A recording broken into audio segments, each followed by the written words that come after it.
Os anobrados no correr entre el solo deixavam uma orvalheira pingar de las pinheirinas que haviam resistido ao frio de inverno entre las urzes, carquejas, trampos baixos e queirolas a la borda de la estacada del camino a la cruz de la Cantna.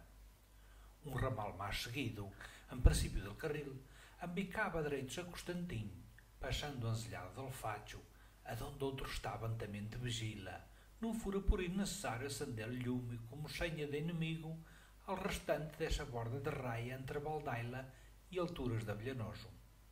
L'outro enfilava-se pelo carvalhal forte-lhe abaixo, arrodeava as nascentes da Baglina e dos Lameirones para desembocar a Siqueiro, meia dúzia de casas com 100 de almas llenas de medo por vias de la guerra. Las milícias quedavam em cabanhas no lombo de la sierra e a tombar para Portugal.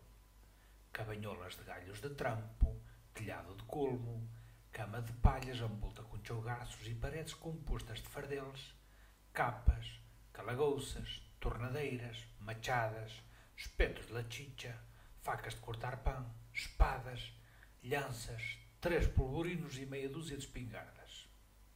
Isto todo a juntar uma dúzia de cavalos e mulas a passear no vale ali embaixo, davam a força que podia fazer frente a qualquer exército, até mesmo as tropas de Napoleão, que aslumbravam toda Castilha e Leão, fora Extremadura, e os preparavam para entrar em Portugal. Se fosse pela Candna, anda que lhes iam a ver como cantava o galho. O melhor seria torná-lo para trás a caminho de França, porque daqui só lhe varinchismos, piolhos e miséria.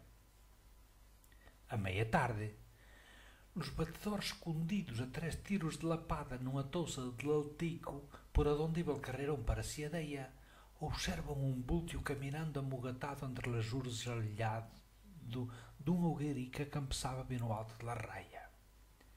Deixam que se arrime mais um cachico, até quando está quase ao pé deles, dando aos polos e não esfregando a roda em lombo com as armas apontadas e prontas. Alto! Diz um deles. Que te cuende! E pouca regobiura, se não quedas no sítio com esta espada atravessada nas tripas que nem merdas te aproveita. L'home, seco, mediano, esfarrapado, dos olhos a relumbrar entre o pelo, la barba de muitos dias, queixadas angorreadas de fame, nem se bolhou. Mirou-se em medo ao que parecia o chefe, botou as manos aos soldados como quem se oferece para ser preso. Nó que, como diz o dito desideiro, 3 a 1 metam-no a palha no culo, e soltou numa língua meio esparcida dos soldados. Não me faigades mal, porque eu vengo bem. Não sou inimigo.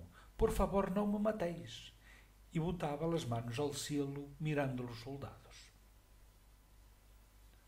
De pronto fui levado ao capitão de milícias, de seu nome João Francisco Sardina, Tangueira, mas a viver em São Martino, que dato contínuo quedou a saber que Manolo, assim se chamava o preso, e a venir fugido de um feitor de la condessa e duquesa de Benavente, a quem dou 2 facadas por haver tentado abusar de sua hermana, ali pelos lados de Robledo de Sobrecastro, na raia de Galícia com Leão.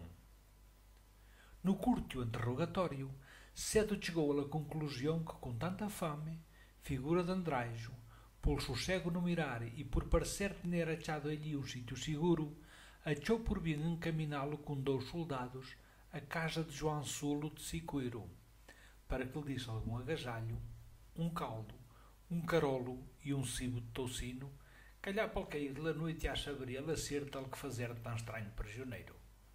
Enquanto inó, os mesmos soldados que darem de guarda não fora toda uma artimanha dos franceses para sacar informações.